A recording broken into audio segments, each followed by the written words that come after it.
ప్రపంచ ఆర్థిక వ్యవస్థలో కొత్త చదరంగం మొదలైందా? దశాబ్దాలుగా అంతర్జాతీయ వాణిజ్యాన్ని శాసిస్తున్న అమెరికా డాలర్ ఆధిపత్యానికి ప్రత్యామ్నాయం సిద్ధమవుతోందా? స్విఫ్ట్ చెల్లింపుల నెట్వర్క్కు బదులుగా బ్రిక్స్ దేశాలు తమ సొంత డిజిటల్ చెల్లింపు వ్యవస్థను నిర్మించే దిశగా అడుగులు వేస్తున్నాయా? ఈ ప్రశ్నలకు బలం చేకూర్చేలా భారతీయ రిజర్వ్ బ్యాంక్ చేసిన తాజా ప్రతిపాదన ప్రపంచ దృష్టిని ఆకర్షించింది. సెంట్రల్ బ్యాంక్ డిజిటల్ కరెన్సీల అనుసంధానం వెనక ఉన్న అసలు వ్యూహం ఏంటి? ఇది కేవలం సాంకేతిక పరిణామమా, లేక ప్రపంచ ద్రవ్య వ్యవస్థను మార్చే భౌగోళిక ఆర్థిక విప్లవమా? ప్రపంచ ఆర్థిక వ్యవస్థలో దశాబ్దాలుగా అమెరికా డాలర్కు ఉన్న ఆధిపత్యాన్ని సవాల్ చేసే దిశగా భారత్ మరో కీలక అడుగు వేసింది. 2026లో భారత్ ఆతిథ్యం ఇవ్వనున్న బ్రిక్స్ శిఖరాగ్ర సదస్సు అజెండాలో సభ్య దేశాల సెంట్రల్ బ్యాంక్ డిజిటల్ కరెన్సీలను పరస్పరం అనుసంధానించే ప్రతిపాదనను చేర్చాలని భారతీయ రిజర్వ్ బ్యాంక్ కేంద్ర ప్రభుత్వానికి సూచించడం అంతర్జాతీయంగా చర్చనీయాంశమైంది. ఈ ప్రతిపాదన అమల్లోకి వస్తే భారత్ యొక్క ఈ రూపాయి, చైనా యొక్క ఈ యువాన్, ఇతర బ్రిక్స్ దేశాల సార్వభౌమ డిజిటల్ కరెన్సీల మధ్య నేరుగా లావాదేవీలు నిర్వహించే అవకాశం ఏర్పడుతుంది. దీంతో అంతర్జాతీయ వాణిజ్యంలో అమెరికా డాలర్ మధ్యవర్తిత్వం అవసరం గణనీయంగా తగ్గే పరిస్థితి కనిపిస్తుంది. ఈ ప్రతిపాదన వెలుగులోకి వచ్చిన తర్వాత అమెరికా రాయబారి రిజర్వ్ బ్యాంక్ గవర్నర్తో భేటీ కావడం కూడా ప్రపంచ ఆర్థిక వర్గాల దృష్టిని ఆకర్షించింది.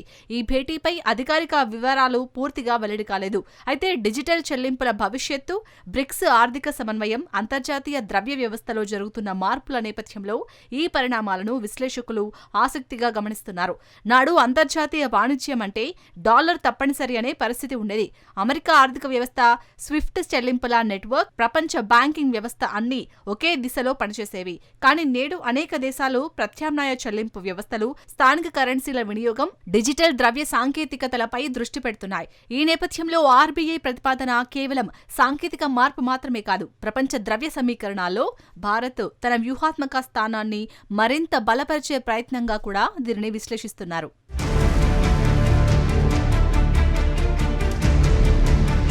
ఆర్బీఐ ప్రతిపాదిస్తున్న సెంట్రల్ బ్యాంక్ డిజిటల్ కరెన్సీల అనుసంధానం వెనుక అసలు ఉద్దేశం అంతర్జాతీయ చెల్లింపులను మరింత వేగవంతంగా, తక్కువ వ్యయంతో సురక్షితంగా నిర్వహించడం. ఇప్పటివరకు భారత్ నుంచి మరో దేశానికి చెల్లింపులు జరగాలంటే రూపాయలను ముందుగా డాలర్లుగా మార్చి అక్కడి నుంచి స్విఫ్ట్ నెట్వర్క్ ద్వారా పంపించి చివరకు గమ్యదేశ కరెన్సీలోకి మార్చాల్సి వచ్చేది. ఈ ప్రక్రియలో అదనపు మార్పిడి వ్యయాలు, సమయ నష్టం, బ్యాంకింగ్ మధ్యవర్తిత్వం తప్పనిసరిగా ఉండేవి. ప్రతిపాదిత డిజిటల్ మోడల్లో మాత్రం ప్రతి దేశం తన సెంట్రల్ బ్యాంక్ డిజిటల్ కరెన్సీ ద్వారా నేరుగా లావాదేవీలు నిర్వహించగలదు. ఉదాహరణకు భారతీయ ఈ రూపాయి నేరుగా బ్రెజిల్ రియల్ లేదా చైనా ఈ యువాన్తో డిజిటల్ వేదికపై మార్పిడి అయ్యే అవకాశం ఉంటుంది. దీంతో డాలర్ ఆధారిత బహుళ దశల ప్రక్రియ అవసరం తగ్గుతుంది. అంతేకాదు లావాదేవీల సమాచారంపై ఆయా దేశాల నియంత్రణ కూడా పెరుగుతుంది. నాడు అంతర్జాతీయ చెల్లింపుల్లో మధ్యవర్తుల పాత్ర అత్యంత కీలకంగా ఉండేది.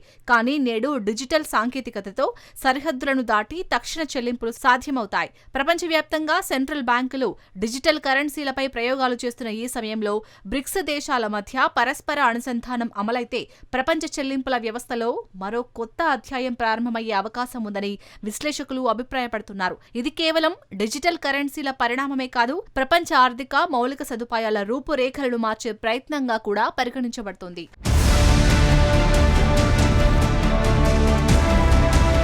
ప్రపంచ డిజిటల్ ద్రవ్య వ్యవస్థలో ప్రస్తుతం రెండు విభిన్న నమూనాల మధ్య పోటీ కొనసాగుతుంది. ఒకవైపు ప్రైవేట్ సంస్థలు జారీ చేసే డాలర్ ఆధారిత స్టేబుల్ కాయిన్స్ అంతర్జాతీయ డిజిటల్ లావాదేవీల్లో కీలక పాత్ర పోషించాలని చూస్తున్నాయి. మరోవైపు భారత్, చైనా సహా అనేక దేశాలు ప్రభుత్వ నియంత్రణలో ఉండే సెంట్రల్ బ్యాంక్ డిజిటల్ కరెన్సీలను భవిష్యత్తు ద్రవ్య వ్యవస్థగా అభివృద్ధి చేస్తున్నాయి. ఈ రెండు నమూనాల మధ్య తేడా కేవలం సాంకేతికతలోనే లేదు, నియంత్రణ, ద్రవ్య సార్వభౌమాధికారం, ఆర్థిక భద్రత కూడా ఉంది. స్టేబుల్ కాయిన్స్ ప్రైవేట్ సంస్థల ఆధ్వర్యంలో పనిచేస్తే సిబిడిసిలు ఆయా దేశాల కేంద్ర బ్యాంకుల ప్రత్యక్ష నియంత్రణలో ఉంటాయి. అందువల్ల ఆర్థిక విధానాలు, కరెన్సీ సరఫరా, నియంత్రణ చర్యలు ప్రభుత్వాల చేతుల్లోనే కొనసాగుతాయి. ఈ కారణంగానే అనేక దేశాలు తమ సొంత డిజిటల్ కరెన్సీల అభివృద్ధిపై ప్రత్యేక దృష్టి సారిస్తున్నాయి. నాడు డిజిటల్ చెల్లింపులు ప్రధానంగా ప్రైవేట్ ఫిన్టెక్ సంస్థల చుట్టూ తిరిగేవి. కానీ నేడు కేంద్ర బ్యాంకులే డిజిటల్ ద్రవ్య భవిష్యత్తును రూపొందించే దిశగా అడుగులు వేస్తున్నాయి. ఈ మార్పుకి కేవలం బ్యాంకింగ్ రంగానికే పరిమితం కాదు. ప్రపంచ ద్రవ్య విధానాలు, అంతర్జాతీయ నియంత్రణ వ్యవస్థ, ఆర్థిక భద్రత, డేటా సార్వభౌమాధికారాన్ని కూడా ప్రభావితం చేసే అంశంగా మారుతుంది.